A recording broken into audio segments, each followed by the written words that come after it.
Now, the government has prioritised getting the economy restarted in the first stage of easing the lockdown, and the clock is certainly ticking for many companies already on the verge of going bust. To discuss this further, we're joined by the Director General of the CBI, Dame Carolyn Fairbairn. Dame Fairbairn, really lovely to see you this morning. Good morning. How bad is it out there for your members at the moment?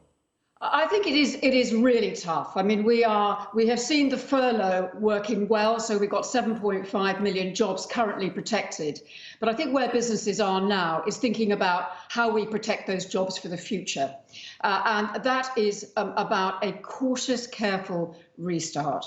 This week, I think, actually from the business perspective, has been a week of glimmers of light at the end of the tunnel. We had the encouragement at the beginning of the week for businesses to begin to get back to work. They are following that, putting safety first, protocols in place, perspex, staggered shifts and so on. But what we are concerned about is that the policies need to be coordinated across transport, across schools, across the devolved nations. And if we don't have consensus, that will undermine confidence. It will undermine confidence amongst workers, amongst the consumers and people in general. So how we sort transport, how we sort schools, and how we get much more joined up thinking across Scotland, Wales, Northern Ireland, and England is potentially a break on this cautious restart that we now need.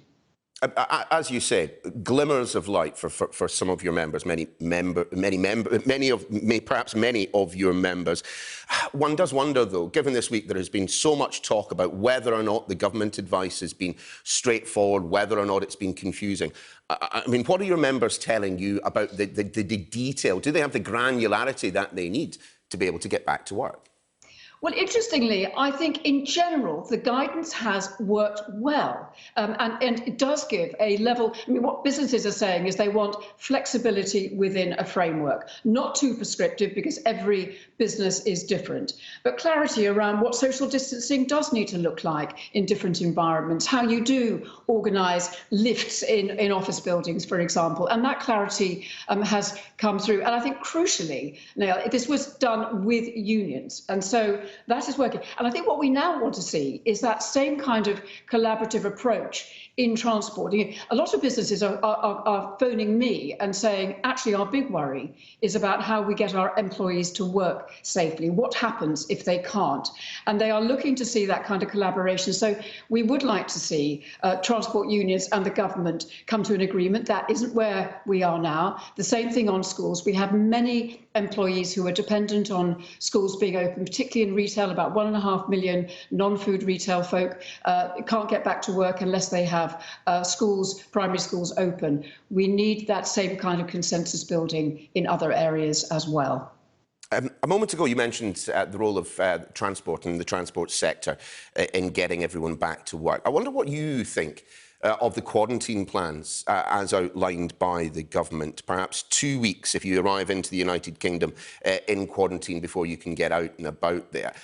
That's not necessarily going to be helping business, but then again, we've all been video conferencing all the way through this. One suspects that's going to be carrying on for quite some time.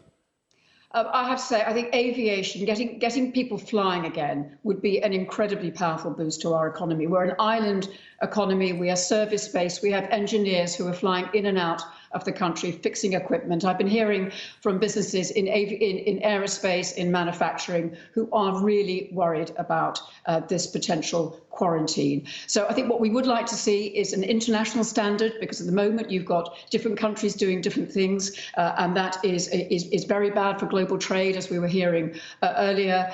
We do want to see a real collaboration with the aviation sector to make flying safe. I think it is interesting also to look at other airports around the world. We see Vienna and Hong Kong introducing testing at airports as an alternative to quarantine. So, the aviation, getting people flying, matters far more than just for the aviation sector. It matters for getting our economy open. And we do ask the government to think very carefully about how this is introduced so that it doesn't put the brakes on our economy in this fragile recovery.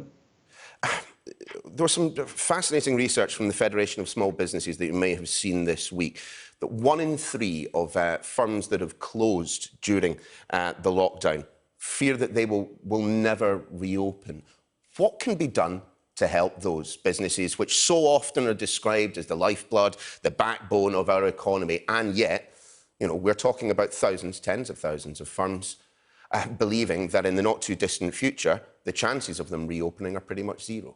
I think this is a huge question, and because as I said, we have seen the furlough scheme protect 7.5 million jobs so far, but those jobs are not safe into the future unless we get the economy growing again. The furlough system, the government support schemes can't stay in place forever. So I think we need to restart the economy very carefully and cautiously. It would be very good to start seeing plans for the future around infrastructure investment, investment in trading, some of the things that will encourage businesses to think about how they can tackle new markets and get back on their feet. We may also need to think about how we support those businesses, particularly smaller ones, coming out of this recession with equity support and possibly an additional round of grants. But the biggest thing now is to continue in a coordinated way, everyone joined up, building trust, public trust, so that those small businesses and larger businesses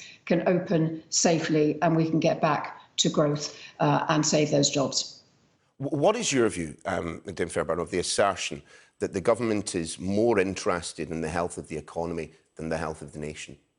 I really think this is a false dichotomy.